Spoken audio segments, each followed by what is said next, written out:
Le coût de la vie continue d'augmenter aux quatre coins du monde, bien que l'inflation n'affecte pas tous les individus de la même façon. Pour les travailleurs expatriés, la hausse des prix se fait doublement ressentir. Ali Mohamed est arrivé aux Émirats arabes unis en février, après avoir longtemps cherché du travail en Égypte. En Égypte, la vie est chère et les salaires sont bas. Ils ne couvrent pas assez mes dépenses. Alors j'ai décidé de partir. Des amis m'ont conseillé de venir ici et de travailler. L'idée m'a plu, alors je me suis lancé. De toute façon, la vie est chère en Égypte, donc c'est pareil. En Égypte, l'inflation a grimpé à environ 16% alors que la valeur de la monnaie locale a chuté.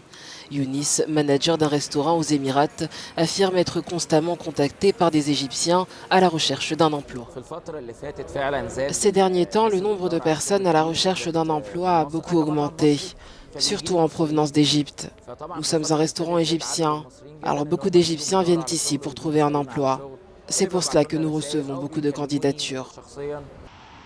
Ceux qui envoient de l'argent à leurs proches à l'étranger épargnent souvent moins, car ils sont obligés de dépenser plus en raison de l'inflation. Pour certains, la seule solution consiste à redoubler d'efforts. Si vous envoyez 100 dollars à quelqu'un, c'est beaucoup d'argent. Je veux dire par là que c'est suffisant pour vivre. Mais depuis l'inflation, il faut au moins 120 dollars pour acheter des produits de première nécessité. Alors même si le niveau de vie est beaucoup moins cher qu'aux États-Unis, l'inflation au pays rend les choses difficiles pour tout le monde. Là-bas, ils doivent tout acheter.